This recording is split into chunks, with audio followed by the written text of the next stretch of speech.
All right, so welcome back. So I want to talk to you about a few things. Um, I'm not I'm not super big on going into the token price and the pumps and the reason those things go up and down for a couple good reasons.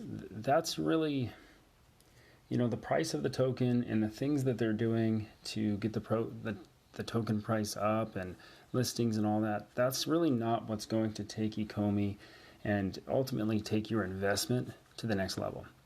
But I have some further digging that I've been doing because for me, I like to look at things a little bit differently than a lot of people do. I like to dig a little bit deeper and find out the stuff that's behind the scenes. So here's an article. It's a Medium article from October 18th, 2018. I read through it. I really liked it. It's got a lot of information about collectibles in the space and different. Basically, gives you kind of like a little breakdown here of what's pulling in the most money. Which everybody knows, Star Wars pulled in a lot of money. I thought this was an interesting part, like the most licensed properties, companies that make the most. Everybody always talks about Pokemon being a huge, opportunity to bring in a lot of money. And it's interesting, it's number 3 on that list. Disney's massive. I think Disney would be another huge reason for Ecomi to be incredibly successful. But I have something at the end of this video I'm going to go through. I'm going to show you something that is kind of interesting, and I think you're going to be, well, maybe you already know about it, maybe you don't, and maybe I won't even answer the question. I'll just leave it and let you guys see if you can figure it out in the comments. Anyways, going on. A lot of people, when they hear about the licensing side of things, everybody goes to this fella right, where is he? It's Alfred Kahn. There's listed here somewhere, right there. So right there, Alfred Kahn. Everybody always wants to talk about him, and it's interesting because you're missing a lot by not mentioning this guy right up here above. And I'm going to say his name wrong, but it's all right. David Yu. David Yu. That guy, if you go and look up, right, let's see, it says it right here. It's Retail Management Group Ltd.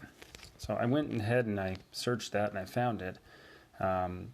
He is, so You Gotta Start in 1997. He was the first established Games R Us. He transformed Star Wars and Star Trek memorabilia, and was well as various vintage toys and comics into entertainment and hobby store for fellow collectors.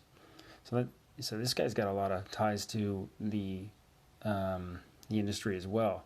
So I went ahead and I searched that company up, RMG Ltd, and they've got a lot of interesting affiliated companies as well.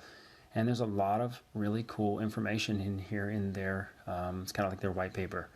But isn't it interesting? Who is he associated with again? And everybody wants to talk about Pokemon. Well, there it is, Pokemon. Another big one that's not talked about much is Dungeons and Dragons. That's massive. The Hobbit, that's big too. Nobody talks about that stuff. These are big. Marvel, no one talks about it. I don't understand. Magic the Gathering, that's massive. I'm not saying these are partnerships. I'm not saying that this is what's going to happen with Ecomi, but when you have multiple guys that are in this industry, that are in the company, Alfred Kahn and David Yu, both working with Pokemon, both working with Star Wars, both working with Magic the Gathering, both of them are doing these things. Come on. It doesn't take much. But since we don't know those ones for sure, let's just go with what we do know. And what do we do know? What do we know? We know that Capcom is one of them, right? And it's not on that list, but Capcom is a big one. And within Capcom, we have the opportunity. Let's go to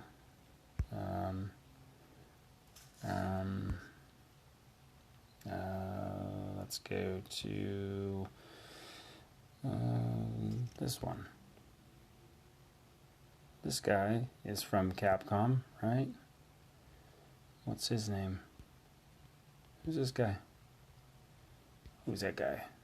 That's Blanka from Street Fighter. There is a really big celebrity. I don't know if I'd call him a celebrity. He's just a really cool guy. I've got mad respect for him. I've listened to his books. He's all over social. He's like a social media guru. Curious to see if you know who he is, but he's very, very excited about Blanka. Interested. He's mentioned it several times. If he had an NFT that was Blanka, he would buy it in a heartbeat. So the reason I'm talking about this now is because if you want your OMI token price to skyrocket, you need to do something that these other NFT projects are not going to be able to do, which is get people interested and get them engaged. And in order to do that, you have to have lots of what we've kind of gone through here, which is partnerships. Lots of partnerships. And that's going to be done. That's going to be basically done with all of these different licenses that we have that are currently available. And so to get out these great projects, great products, great NFTs that people are interested in, we can use what we already have, and Street Fighter is huge. I mean, I'm excited. I would like to get a Blanka myself. I mean, personally, I liked what was her name? Jeez, it's slipping my mind. Is it Jet Li? Was that her name? Jet Li? I can't remember how to say it, but I think that was her name. It was the chick with the looks like she had earphones on or something. I really liked her, and I like the army guy. I think his name is Guy. Army Guy. That's good. But I'd buy these characters too. So what's going to get this massive adoption is getting it interesting and getting it kind of doing the Damon John effect. If you know what that was. Damon John, basically, when he started out, he didn't have the ability to